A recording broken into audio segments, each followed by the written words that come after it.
इकबाल भाई का गार्डन में सब आ जाइए। इतना बढ़िया चीज कभी भी हिंदुस्तान में नहीं देखे।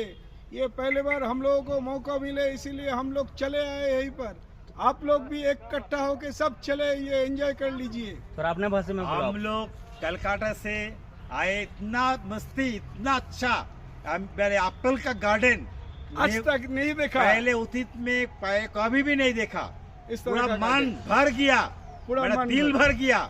सब लोग को रिक्वेस्ट कर रहे, आप लोग आइए एक बार बाबू का एप्पल गार्डन के आने के लिए। जिंदगी भर ये याद रहेंगे, जिंदगी भर।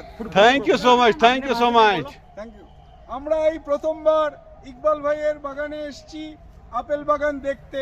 এত সুন্দর বাগান এর আগে আমরা কখনোই দেখিনি। আমাদের মন ভরে গেছে, সারা জীবন আমাদের মনে থাকবে।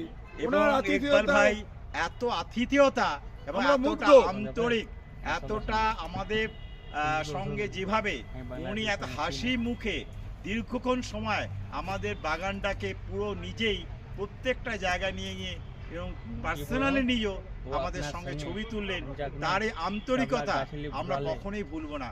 সত্যি তিনি একটা বড় মনের মানুষ। তিনি শুধু বাগানের মালিকই নন, তিনি মনটা ওনার কিন্তু আপেলের বাগানের থেকেও অনেক বড়। অর্থাৎ আমরা ইকবাল ভাইকে আমাদের আন্তরিক অভিনন্দন। আমাদের সমস্ত সকলের পক্ষ কলকাতাবাসী, থেকে বেঙ্গলবাসীকে অনুরোধ ইকবাল করব, ভাইকে আপনারা যখন এখানে অসংখ্য কাশ্মীরে ধন্যবাদ, আসবেন অসংখ্য অন্তত ধন্যবাদ। একবার ইকবাল বাবুর এই আপেল বাগানে আপনারা আসুন। ঘুরে আসবেন, ঘুরে যাবেন। সকলকে আমাদের এই অনুরোধ রইল। Thank you, thank you, thank you.